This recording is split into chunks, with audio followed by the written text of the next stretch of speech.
Hey, how's it going, everybody? Charlie Wilson here, aka Sinister Charlie. Welcome back. Hi. We got a new fat electrician, and I was kind of like wondering if he was ever gonna do like this story because it's been told so many times. But it is Roy Benavidez. I know the story. It's pretty crazy. It's one of those like I think it was Reagan who said if this was a movie, if this I was like, what is if this was a movie, no one would believe it, like something like that. I don't know. It's pretty crazy. The Green Beret that took on an army with just a knife. It's an insane story. So yeah, it's gonna be a little long, but it is such a good story. I'm pretty sure Fat Electrician will do it justice. Yeah, let's go. John Rambo, the action hero that was an unstoppable, unkillable Green Beret from the Vietnam War that went into battle with nothing more than a big knife. This video is not about him. It's also not about the man that inspired that character. That was Audie Murphy. This video is about the real Rambo, the actual man that was inspired to join the military because of Audie Murphy, that would go on to become a Green Beret and go into combat against 1,000 men with nothing more than a big knife. Quack. Today we're talking about call sign Tango Mike, aka that mean Mexican Master Sergeant Roy Benavidez. This video is brought to you by Delete Me. I thought you'd never ask. 2 this week, huh? Which one was I supposed to use? I mean, either was fine, but both works, I guess. I mean, Still on the couch? Yeah, of course. Love you. boo. It's a rough life. Anyways, Delete Me. Super simple, straightforward His wife's business. You funny, give man. them money, they make sure that your personal information is not being sold on the internet by data brokers. Okay, and here's the thing with this. When I first started, I didn't want to give Delete Me my personal information because the whole purpose is I wanted my personal information off the internet, and giving my personal information to a company on the internet just kind of seemed counterproductive. But with Delete Me, you don't really have to give them that much information. When you sign up, you can give them as little information as you want. All they need is like your name and an email address, and that's it. And they will go through the internet and find everything for sale that's associated with that name and that email. They're going to come to you and be like, have you ever been associated with this address, or are you related to this person, or is this your old email, or is this your phone number? And anytime you tell them, yes, that's me, they're going to go ahead and get all that information taken down so it's no longer for sale. Honestly, it's alarming how much of your personal information is on the internet and people are apparently making money selling it. Nothing makes you want Delete Me more than having Delete Me and seeing all the shit they find. And once that initial wave of information is taken down, they're going to keep monitoring all of these data brokers, and anytime there is a new listing available with any of your information, they're going to make sure it gets taken down as soon as possible. So if you want to check them out, I'll have a link and a discount code down below. Let's get back to the video.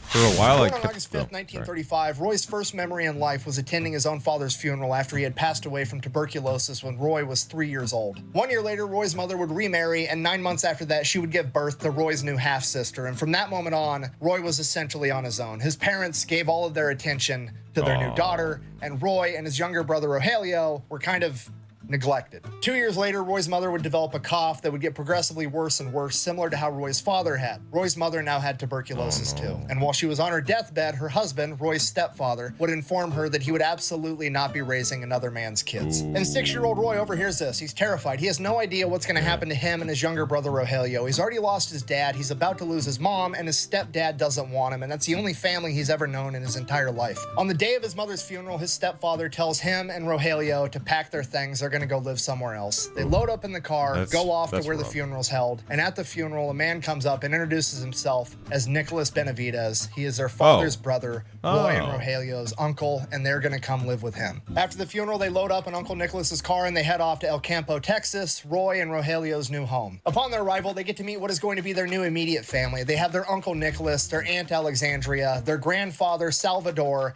and their 8 cousins. Wow. Roy is then informed that it is now going to be 7 boys sharing 4 beds, and that everyone in this family has to work to make this entire thing work because they don't have a lot of money. All the kids in the family are expected to go to school, get good grades, and then after school, they all have a job that they are expected to go out and do to help contribute to the family. And at the age of 7, Roy's first job was to go shine shoes to earn a little bit of extra money. Then in the summers or any other time the opportunity... Dude, I thought it was kind of rough that I got my first job at 15, I think it was 15. And I worked at a movie theater, man. Shining shoes.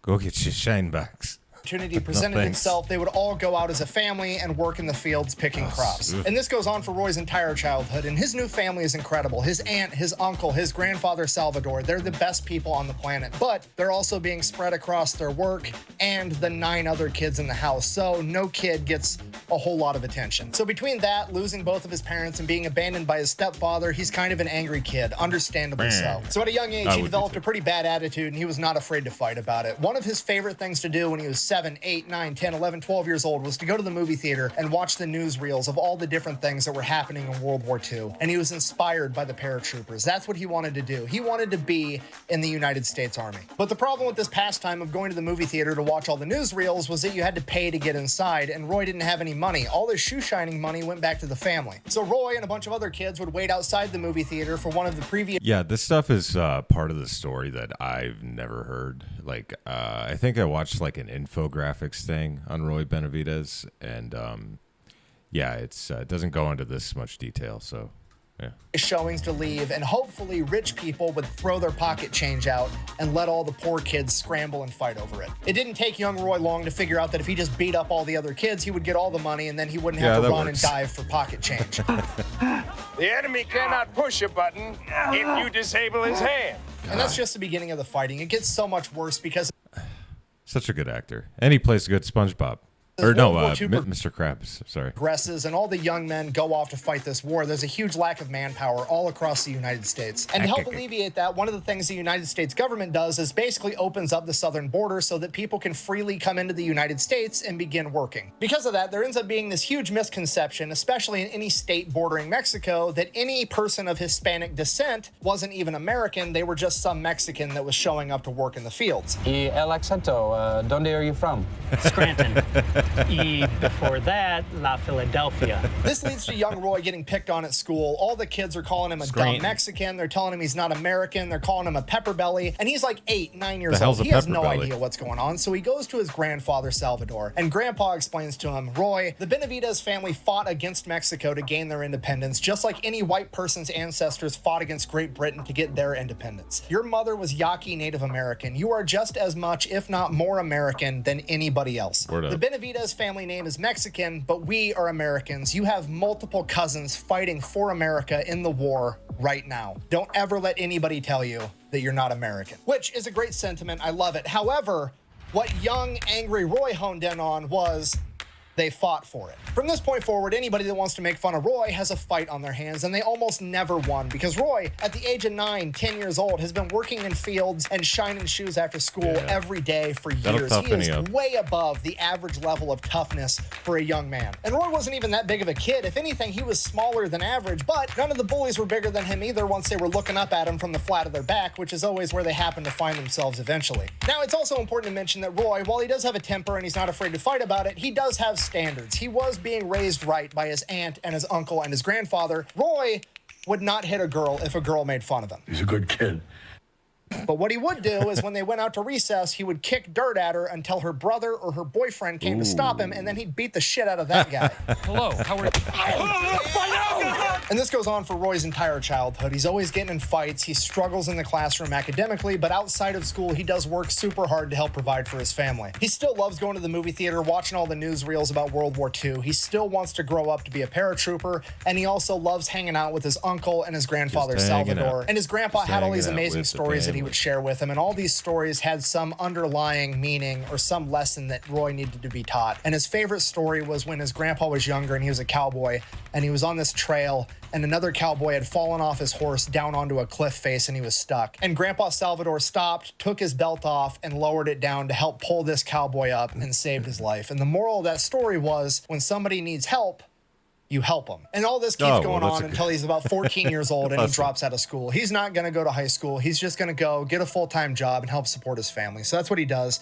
He goes out and he starts working at this local tire shop. Uncle Nicholas, realizing that Roy is going to be a man soon and that getting in fights like he does is going to have real-world repercussions, figures that he needs to help Roy get over that somehow. So he encourages Roy to start amateur boxing. And Roy, is incredible at it. He makes it all the Really? way to the state tournament his first year of doing it. While there, he ends up losing his very first match, and in the locker room after his fight, the young man that had just beat him comes up and wants to shake his hand now that they have their gloves off, and Roy's anger and temper gets the better of him, and he ends up fighting this kid in the locker room, wrestling him into a stall and shoving his head into a toilet. After Roy does that, all the other coaches, all the other fighters, Roy's coach, all look at him like, what the fuck, Yeah, dude? what are And you they're all doing, disappointed. And it was the first time in Roy's life that he felt ashamed and disappointed in himself. And this is where Roy really starts to get a lid and a grasp on how to control his anger. After that, Roy gives up amateur boxing and just continues working full-time at the tire shop. And that's when his boss, Mr. Haddock, the tire shop owner, also kind of becomes his father figure too, because he works with him and he's around him so much. He just becomes that older male role model that Roy has always kind of been looking for. And he continues to help Roy mature and get a better grip on his anger and more control of himself. And this goes on for a couple of years. And then one day when Roy is 17 years old, a recruiter from the Texas National Guard comes in and wants to hang up a flyer at the tire shop for anybody who's interested in joining the Texas National Guard. And on that flyer was none other than Roy's role model, Audie Murphy, the most decorated soldier of World War II. You see, this is right in the middle of the Korean War, so Audie Murphy, the World War II war hero, had joined the Texas National Guard to help with recruiting, and he was also going to train the next generation of soldiers. And at this point, Audie Murphy's the shit. He's got an award-winning book, he's an actor, and when he's acting, he's playing the role of himself in movies, and he's being told by directors, hey, I know you were there and you're literally just portraying the shit you did, but you need to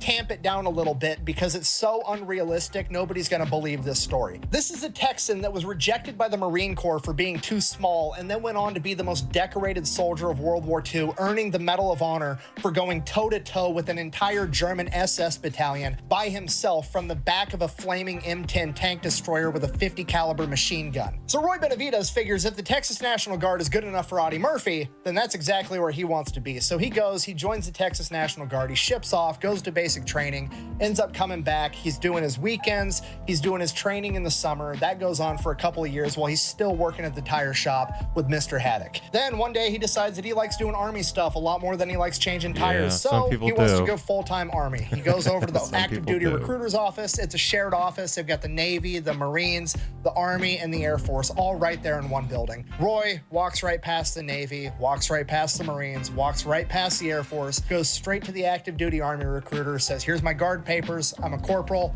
Yeah, I originally tried to join the Army when I went to the recruiting office, and it had the same thing. It had like Air Force, Marines, all that stuff, Army. And then the Navy guy caught me like going out of the Army recruitment office, and he's like, basically he convinced me that I would do a lot more traveling if I joined the Navy. And I was like, yeah, I would like to see the world. I would like to do that, sir. So yeah, that's what I did. I want to be a paratrooper. I don't just want a normal contract. I want a contract that guarantees me Airborne School. At this point, the Army recruiter looks at Roy, who's like 130 pounds soaking wet, and he's like, man, you're not big enough to be a paratrooper. At which point, I'm paraphrasing here, but Roy says something along the lines of, well, I could cut you down to my size and we'll see if you're good enough to be a paratrooper. Maybe that'll help you make your decision. At which point, the Marine recruiter overhears that, and he comes walking over and is like, son, you should be a Marine. You've got the right attitude. I don't care how big you are. You should come be a devil dog with me. At which point, Roy's like, no, I don't want to be a Marine. I want to be in the Army, just like Audie Murphy was, which brings everything full circle because Audie Murphy was rejected from the Marines for being too small. And now Roy Benavidez is rejecting the Marines because he wants to be like Audie Murphy. Then the other Army recruiter, who's a captain, an officer, somebody that outranks the sergeant that thinks Roy's too small, comes in and he's like, no, we'll take him. Come with me. So they go, they start doing the paperwork, and Roy's like, okay, I'm a corporal in the National Guard. I've already been through basic training. I've already done through job training. You should just be able to send me straight to Airborne School and then give me a duty station. And the recruiter's like, yeah, sure, whatever. Roy signs on the dotted line. He packs his shit. He gets on the bus and he's off to the Army. And Roy then immediately finds out the hard way that recruiter was either not listening to him at all or he was lying to him because they sent Roy straight to basic training again. And to add, dude, that would suck. Look, a boot camp isn't that long comparatively to your entire career. Like I was in the Navy for 6 years, and honestly, I look back on it, and boot camp really wasn't that bad. Especially Navy boot camp, it wasn't terrible. It's not like the Marines or anything, but dude, to do that over again, it's got to be insulting. Insult to injury, he is also not awarded an airborne slot after that, so he's not going to be a paratrooper like he always wanted to. After he gets done with training, he immediately gets sent over to Korea, where he is going to be there right after the Korean War ended, and he's going to be manning the DMZ, the demilitarized zone between what is now North and South Korea. He's in Korea for a year, then he comes back home for a little bit stateside, then they ship him out to Germany, and while he's there, he learns how to speak German, and in Roy's own words, he becomes the first Hispanic American that could speak German with a Southern accent. Correcto. He gets done in Germany, he comes back home, he goes to Bulami.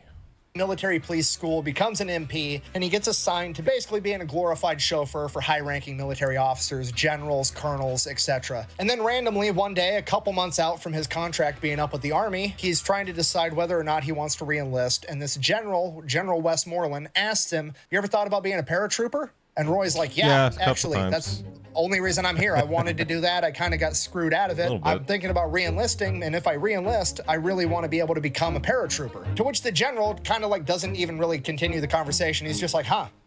Well, that's neat. Anyways, we're at the airport now. I got to go. Bye. And then Roy never sees this guy ever again. A couple months later, Roy's contract is about to be up. He has to decide if he's going to re-enlist or if he's going to get out. And his potential re-enlistment contract, there's an airborne packet courtesy of General Westmoreland. If he decides to re-enlist, he will get to go to Airborne School and he will get to become a paratrooper. So that's what he does. He goes to Airborne School, gets his jump wings, becomes a full-fledged paratrooper, and then he gets stationed with the legendary 82nd Airborne Division out of Fort Bragg. I mean, Fort Liberty, sorry. Okay, sidebar. Look, I don't care if we're going to be renaming stuff every once in a while. That's completely fine. However, name it after a war hero or something. Don't just pick a generic term like Liberty, okay? I don't need Fort Liberty. I don't need Fort Life. I don't need Fort Pursuit of Happiness, okay? Quit doing generic shit and name it after an actual badass war hero. Anyways, Roy's at Fort Bragg, Fort Liberty, North Carolina. He is with the 82nd Airborne. During this time, he's training, he's working, he's doing his thing. He also ends up meeting his wife, and he goes about this the old school way. He has to have chaperone meetings with her until he earns enough street cred to finally be able to sit on the front porch of her parents' house with her. Her name is Lala. They get married, she ends up getting pregnant, things are going exactly how they're supposed to go. And then in 1965, Roy gets deployed to Vietnam at the age of 30. Roy gets sent over there as an advisor. He's going to be training the South Vietnamese in how to fight back against the North Vietnamese and hopefully prevent the spread of communism. That's the plan. So he starts training these guys, he's working with them, and it gets to the point that he has to end up going out on some of these missions with them because they need a leader. They need somebody with more experience to go out and show them how it's done. And he does that multiple times. And then one day he's walking through the jungle and all of a sudden... Owie. Roy has no idea what's going on. 1 second, he's in South Vietnam on a mission. The next second, he's in a hospital in the Philippines, and everything goes by in a blur. And before he knows it, he's in San Antonio at the Fort Sam Houston Medical Center. At this point, Roy still has no idea what's going on. Doctors and nurses are coming and going. There's some pregnant woman named Lala that's trying to hang out with him all day long, and he's just not comprehending anything that's happening to him. Roy's wife, Lala, would be informed that Roy had stepped on a landmine in South Vietnam during one of their patrols, and they don't know how he survived, but the going theory was that it was some type of defect with the landmine, that when it exploded, the entire landmine didn't fragment, but the top of it stayed intact as one solid metal plate. And when he stepped on it, it detonated it, and the landmine plate shot up and smacked him on the ass so hard that it broke his back and jolted his brain so severely that they don't think he'll ever regain his memory. In addition to that, due to his broken back, he would almost certainly never be able to walk again, even if he did come to mentally. And this goes on for weeks of Lala showing him pictures, telling him stories, trying to remind him of who he was. And then one day, he just wakes up. He snaps out of it. He's sitting in a rehab room at the hospital by himself at a table, and in front of him, there's like the child's toy, you know, the big rectangle with like the cylinders and the squares and the triangles, and you shove each one through the corresponding shape. He's sitting there with that in front of him, and the PT person is like, "Can you put the shapes through there, Roy?" And he's like, "No, yeah, I mean, obviously yes. I can put the shapes through there." And they're like, "Well, why don't you go ahead and do it?" He's like, "What, am I applying to get into the Marine Corps? Like, what is happening right now? Why do you think I can't do that?" And they're like, "Well, just go ahead and do it." So he does it, and he's like, "Okay."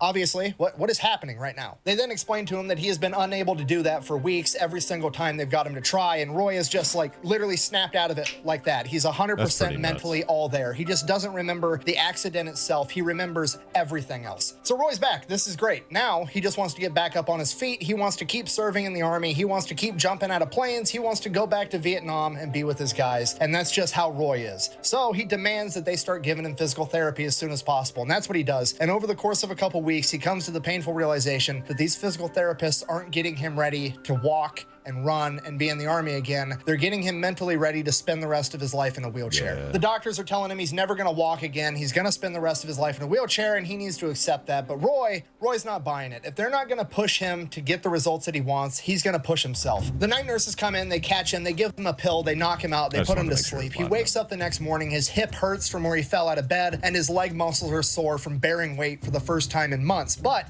the plus side, his hip hurts and his legs are sore. So obviously they're going to work if he just keeps building them up stronger and stronger. So that's what he does every night. He rolls out of bed, he drags himself across the floor, lifts himself up, and puts as much weight on his legs as he possibly can. Sometimes the nurses catch him and try to put him back to sleep. The nurses are getting pissed off at him because he keeps doing this, but his legs keep getting stronger and stronger, and he's able to make it over to the nightstand faster and faster. And it gets to the point where all the other guys in this medical bay realize what he's doing, and they start cheering him on at night. Nobody's ratting him out. They're trying to distract the nurses to get Roy the time that he needs to be able to do his version of physical therapy. And this goes on for months. During the day, they're getting him ready for his life in a wheelchair. He's begging them just more time for more PT, and he'll be able to walk again. They're not buying it. They're doing the paperwork in the background to get him med boarded out of the U.S. Army. They know that he's done. But Roy never gives up on himself, and he keeps training every single night. Then, after having been in the hospital for 5 months, a doctor walks in with Roy's discharge papers. Roy begs and he pleads not to discharge him out of the Army, and the doctor finally says, Roy, even if we continue doing PT, at best, maybe you'll be able to stand up one day. You're never going to be able to walk again. At that point, Roy hops up out of the bed, stands directly in front of the doctor, and takes one step towards him. And it was one of the most excruciating pains that he's ever felt in his entire life. He's got tears in his eyes, but he's looking this doctor right in his face. And the doctor, shocked that Roy hopped out of bed and took a step towards him, says, Benavidez, if you can walk out of this room, I'll tear these papers up. So Roy walked out of that room.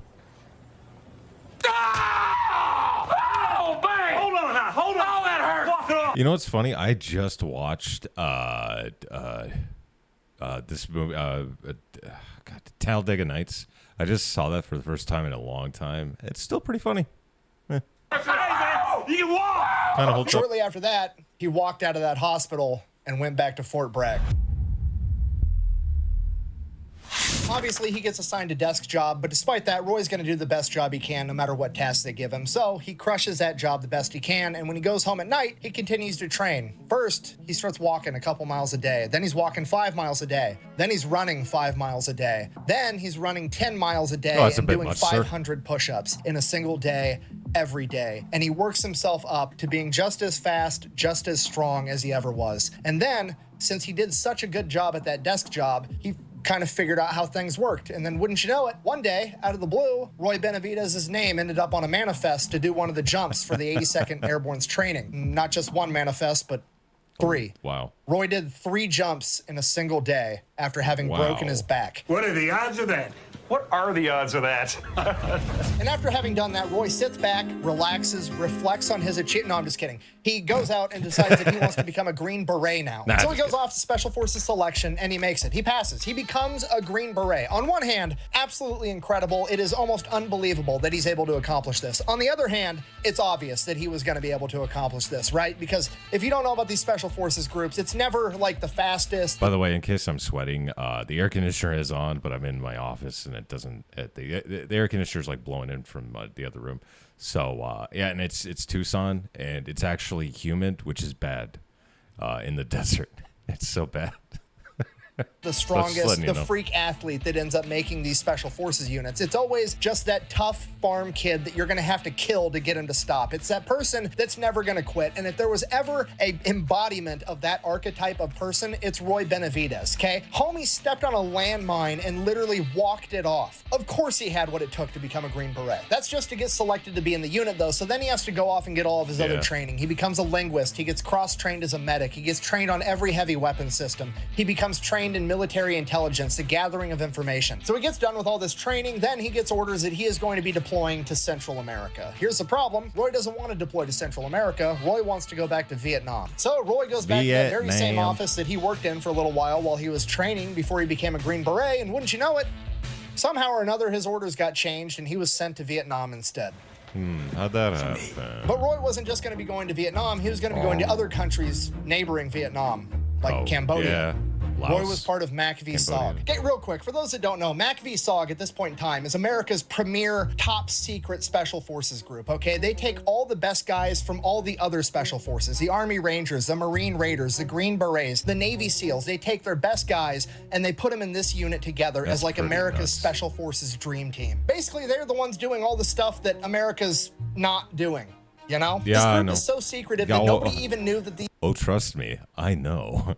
these guys existed until like 30 years after Vietnam. Okay, SOG, everybody thinks it stands for Special Operations Group. That's not what it stands for. It stands for Studies and Observations Group. Oh. And they did that on purpose because they wanted it to sound like some nerd shit. That way, if a politician or a high-ranking officer that wasn't supposed to be in the know read that on a document, they weren't going to ask any questions. During Vietnam, these guys had a 150 to 1 kill-death ratio. For every MACV-SOG member that went down, 150 enemies went down first. And they do all kinds of different crazy stuff during Vietnam, but when Roy gets linked up with them, they're working in Cambodia. Okay, real brief, oversimplified version of what's going on here. You have the NVA, the North Vietnamese Army, and they are trying to supply the Viet Cong, the guerrilla fighters in South Vietnam, with a bunch of supplies. Now, they have two options. They can punch through the front line, fight through all the American defenses to deliver these supplies. Doesn't sound like a very good time. Or they could cheat. They could just cut right over into Laos and then travel through this neutral territory with no resistance, and then travel into Cambodia, more neutral territory with no resistance, penetrate way past all the American front lines, deep into South Vietnam, and then cut back in and drop off all the supplies. Okay, and to be fair, that's a brilliant plan because there's not a whole lot America can do to stop it, right? Because the only thing America really can do is to send their troops into Cambodia and Laos, and that's not going to be a very popular idea considering that most of America's mad that they're in Vietnam in the first place. They're definitely not going to support invading 2 more countries. So if America wants to stop this, the only thing they can do is to send their own guys into this neutral territory where they're not supposed to be to cut off this supply line. And then, even if they do run into each other in this neutral territory, it just turns into the Spider-Man meme, right? Hey, you're not supposed to be here. No, you're not supposed to be here. And then everybody's just as guilty of breaking the same rules. It's a really good plan on their part. Okay, but here's the problem with this whole thing. America cares a lot more about not getting caught in these neutral territories than the North Vietnamese do. Because of this, the Americans are only sending in very, very small groups of men, like 12 guys or less, whereas the North Vietnamese are sending in entire companies. They're sending in hundreds of guys. So this makes it impossible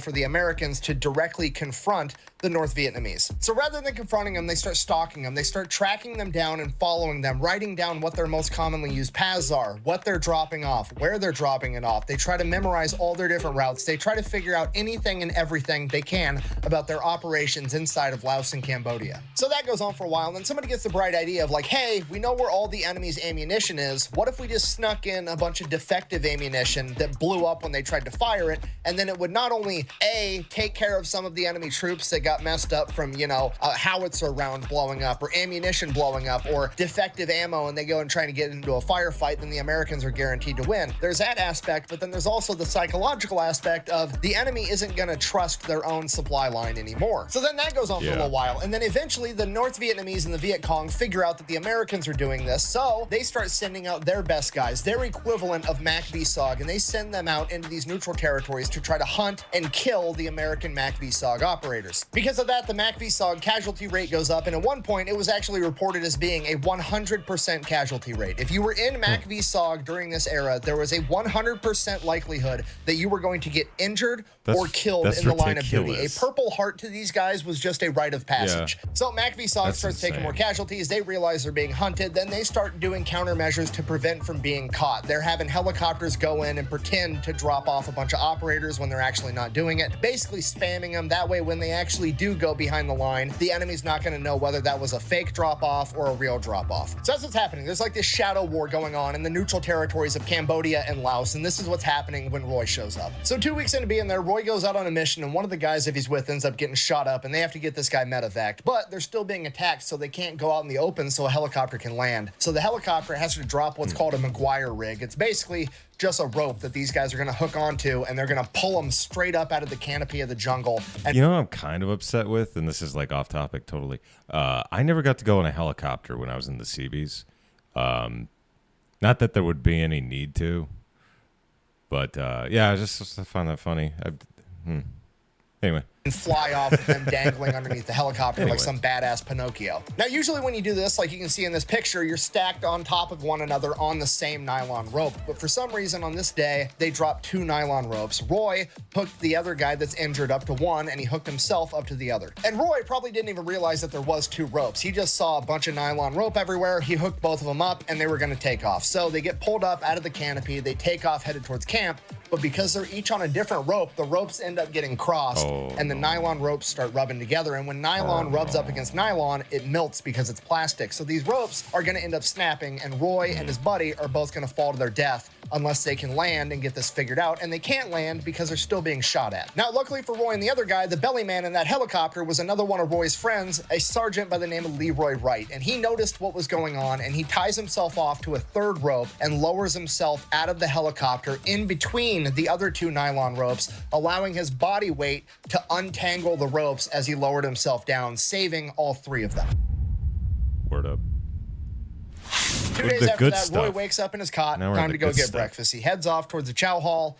He's making his way there, and everything just starts scrambling. There's radio transmissions coming in saying it's a Daniel Boone tactical emergency. Daniel Boone is the name of the operation in Cambodia. You're not supposed to be saying that over the radio, period, which means that shit has really hit the fan somewhere. Everybody around him starts scrambling. Helicopters start going out, and helicopters start coming back in, all shot up with injured men on them. And Roy goes up to one of these helicopters trying to figure out what's going on. And the door gunner in this helicopter falls out, and it's a 19-year-old kid that Roy remembered they just celebrated his birthday like a week ago. And this kid falls into Roy's arms and dies on the spot. Wow. Roy asks the rest of the helicopter crew what's going on, what's happening, and they tell him that there's a team out there that's getting overrun by hundreds of NVA. So Roy continues to ask him, what team? Who's out there? Did you pick them up? Are they here now? What's going on? And they go, no, we couldn't get close enough to pick these guys up. They were so overrun, and we were taking too much fire from the helicopters.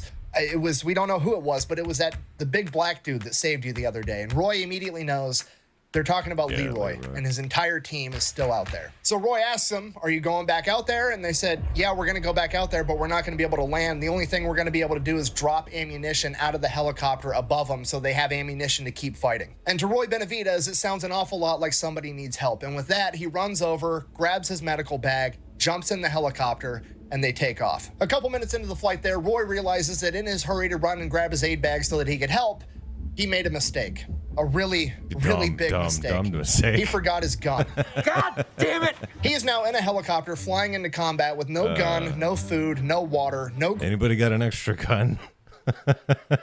Grenades. Jesus. He literally has an 8-inch recon knife and his aid bag, and that is it. Despite that, Roy is still determined to help these guys. So they get there, they drop the ammunition out of the side of the helicopter on top of these guys, and then they fly off. And Roy says, get me as close as you can and land this helicopter so I can jump out. And they get him like 150 yards away from where this team is injured and pinned down. And Roy jumps out of the helicopter and starts running towards them. He makes it 10 steps, gets shot, drops him. He got shot in the leg. He tells himself that he tripped and landed on a thorn bush, and he's not actually shot, but he knows he's shot. He keeps running towards him, and he makes it another 50 yards, and he gets shot again. This time, it's a glancing blow to his helmet. He doesn't know that yet. Right, well. Maybe he got shot in the head. Maybe he didn't. Maybe it was shrapnel. He has no idea. He'll figure it out later if he makes it. So he just keeps running to the team, and he finally ends up making it to him. So he makes it to where the team is pinned down. They're all spread out way too far. Before they go into it's such a crazy story if you've never heard it. It's insane.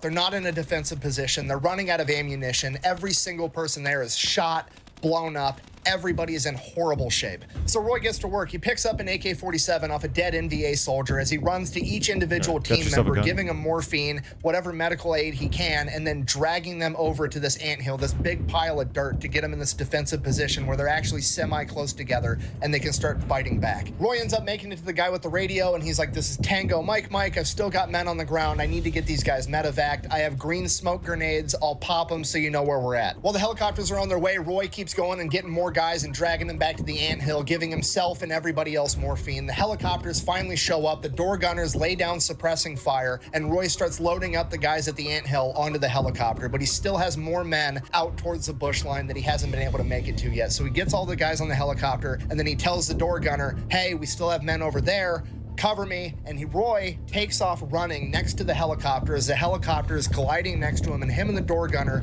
are returning fire into the wood line, trying to make it to the other men. So Roy and the helicopter make it to the last guy that Roy knows of, and it's not Leroy. So he asks this guy, where's Leroy at? And that guy points him towards the wood line and says he got hit back there, and he's got a bunch of confidential classified information on him. So Roy decides that he's gonna go get it. He takes off running towards where this guy pointed him out in the wood line, but the helicopter can't follow because it can't get that close to the trees. So the helicopter door gunner continues to lay suppressing fire while Roy runs into the tree line and finds Leroy's body. He gets all the classified intel off Leroy's body, and then he begins dragging Leroy's corpse towards the helicopter because he at least wants to bring his friend's body home.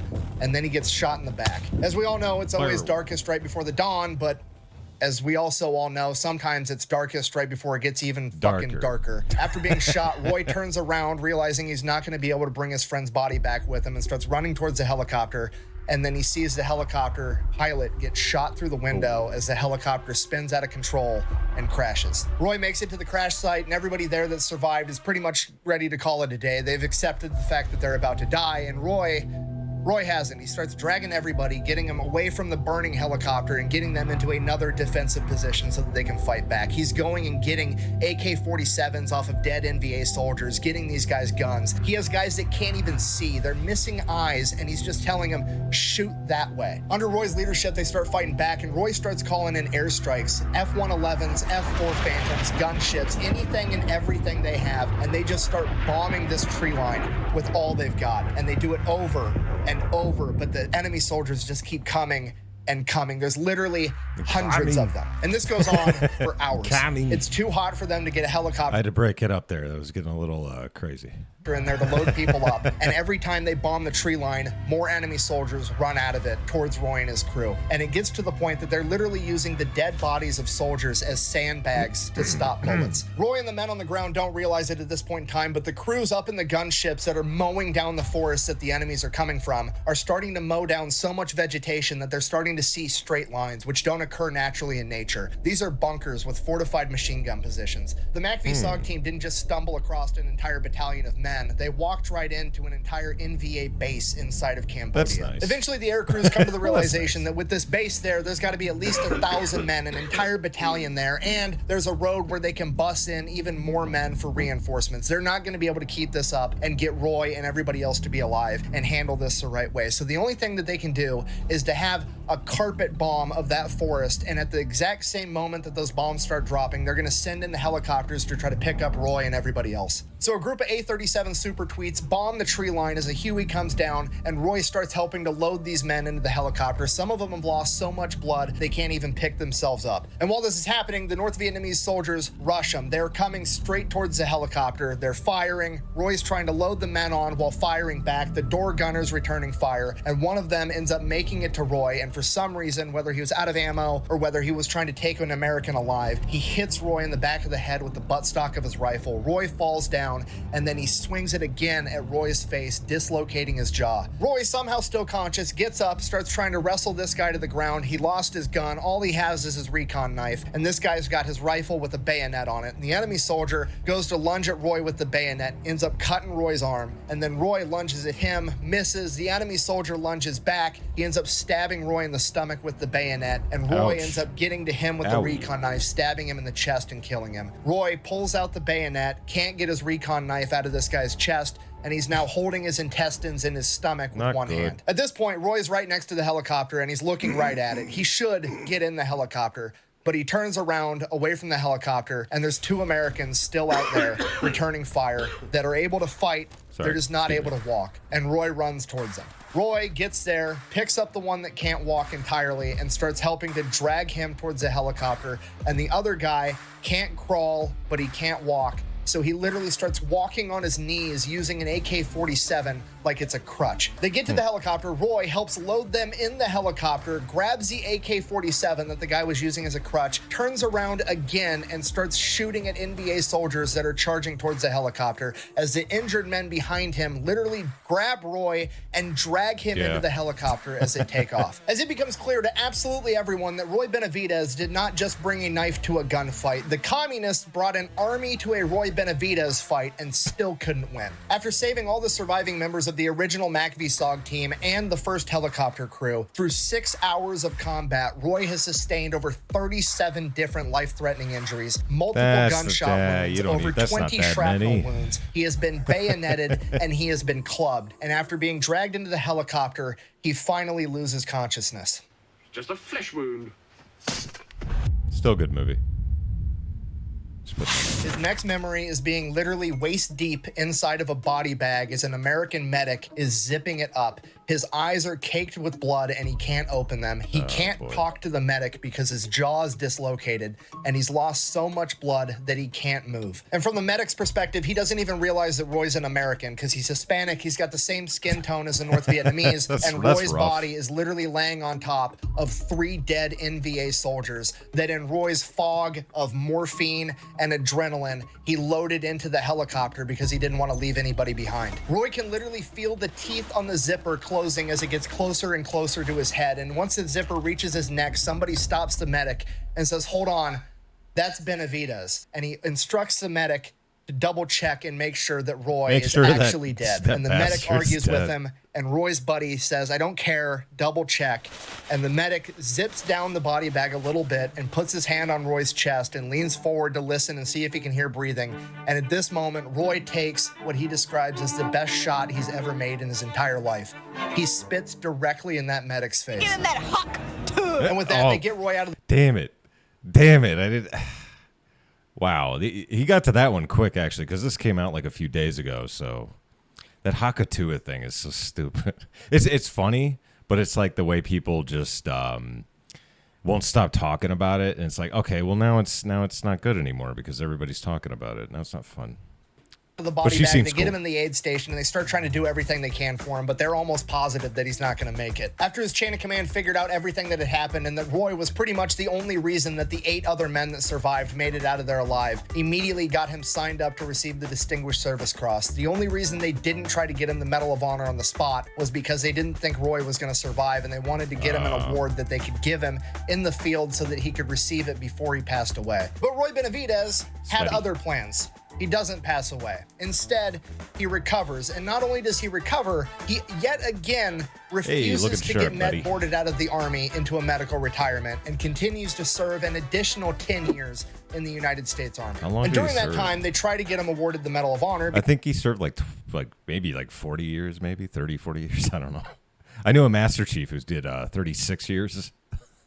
Yeah, that's crazy. Because if anybody deserves it, it's this guy, right? But for some reason or another, it always ends up getting rejected, and it gets rejected again and again and over. They just keep rejecting his Medal of Honor. But there's nothing that Roy or anybody else could do. For some reason or another, the committee in charge of awarding the Medal of Honor simply did not want to give Master Sergeant Roy Benavidez the award that he had earned. So he did the only thing he could do. He just kept on keeping on. So he went on, served throughout the military until 1976 before finally retiring as Master Sergeant Benavidez, the recipient of the Distinguished Service Cross. As Roy retires, there was another press push about how incredible he was, wondering why he didn't earn the Medal of Honor, and this ends up connecting him with one of the men that he had saved that Roy actually thought had died. And this man gets a hold of Roy almost 12 years after the fact. Crazy. And he tells Roy that he's going to write up everything that he witnessed and send it into this committee again. And yet again, even despite all this new information, the committee in charge of awarding the Medal of Honor rejected it again. And then they realized what they were doing wrong. They were telling the whole truth. They were saying that Roy hopped in a helicopter, flew into Cambodia, and helped save a bunch of MACV-SOG members. Crazy. And as far as the U.S. government's concerned at this point in time, up until like the mid-'80s,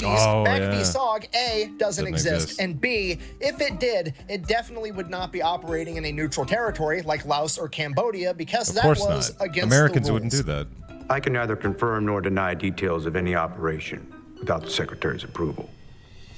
So the politicians and the bureaucrats in charge realize that if they give Roy the Medal of Honor for saving Mac v. SOG members in Cambodia, which wasn't supposed to be happening, there could be political backlash, and they're not going to metaphorically stick their necks on the line just to give Roy what he deserves, despite the fact that Roy put his entire life on the line for them. So bearing this in mind, they redo all the paperwork, they jump through all the hoops to try to get Roy the Medal of Honor again, and this time, rather than saying that Roy's courageous actions occurred in Cambodia, they simply said that they happened to the west of Lock-In Airfield, which was where Roy was stationed. They just didn't bother to say how far west. And once you know it, it gets approved. Roy Benavidez receives the Medal of Honor. Well, this is a great honor to, Honor in 1981 from President Ronald Reagan, 15 years after the fact. After getting what he had earned, he finally gets to go home with his wife and kids and enjoy his retirement for all of like a year and a half. Because on a random day in 1983, he receives a letter in the mail from the US government informing him that he would not continue to receive his veterans disability benefits from his injuries that he sustained during the war. And Roy's not having it. He goes straight to the media, starts putting out press releases and giving interviews talking about how ridiculous this is and putting political pressure right back on the politicians. And wouldn't you know it? I didn't know this part. Oh my God. That is ridiculous, man.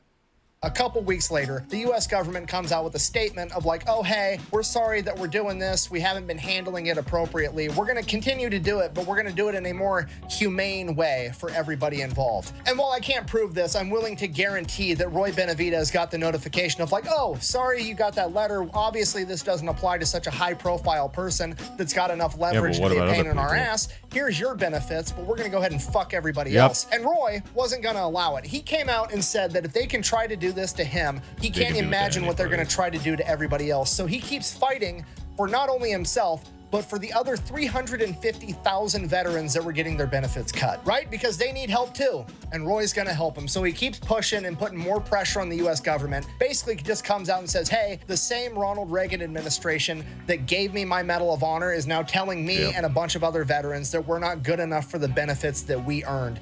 And with that, he finally gets to testify in front of the House Senate committee in charge of this entire operation. And they end up shutting the entire thing down, preserving the benefits for 350,000 veterans. And with that, Roy Benavidez could finally go home, enjoy his retirement, and live happily ever after. So, in conclusion, when somebody needs help, you help them. And for the love of God, the fact that somebody renamed Fort Bragg Fort Liberty and not Fort Benavidez instead is borderline criminal. Thank you for watching. Best way to support the channel is go buy some merch over at thefatelectrician.com. Quack bang out. Found about Ray. He's kind of cool. Roy, I said Ray originally. Real quick.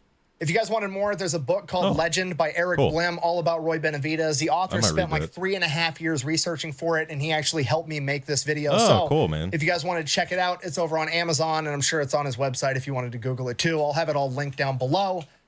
Thanks for watching. After that PlayStation comment, I'm taking these back. Come on. That's not funny. I want those. No. It locks me in hot staging area. And start unloading. Hold on a second. You can't see his face with my face over it. Hold on. I'll do this real quick. I usually don't do that. Do this during these videos, but let's do that. Reserve this for VTuber stuff. Start identifying the bodies. They found out I loaded 3 dead enemy soldiers in that helicopter. I didn't want to leave anybody behind. My mission was to recover the classified material, so if anybody had it, he was on the helicopter. They left the 3 enemy soldiers on the side, and because I sort of look Oriental, they thought I was one of them, so they let me lay right next to them. And they were putting us in body bags. And I remember that my feet being lifted, and I was inserted into the body bag, and I could hear that zipper coming up, and I thought, oh my God, no, no. And I couldn't talk because my jaws were locked, and I could hear that zipper coming up. And one of my buddies was doing the Mexican head dance, and he was yelling at the doctor, that's Roy Benavidez. The doctor said, sorry, there's nothing I can do for him. I'll find out later. Jerry Cottenham made that doctor at least to feel my heartbeat. When I felt that hand on my chest, I made the luckiest shot I ever made in my life. I spit in the doctor's face. You know, there's a saying among us veterans, for those that had fought for it, life has a special flavor. The protected will never know. You have never lived till you almost died. And it is us veterans that pray for peace most of all, especially the wounded, because we have to suffer the wounds of war. I'm asked hundreds of times, would you do it over again? In my 25 years in the military, I feel like I've been overpaid for the service to my country. There'll never be enough paper to print the money, nor enough gold in Fort Knox for me to have. Oh, oops, sorry. To keep from doing what I did. I'm proud to be an American, and I'm even prouder that I've earned the privilege to wear the Green Beret. I live by the motto of duty, honor, country. Ladies and gentlemen, thank you very much. Thank you.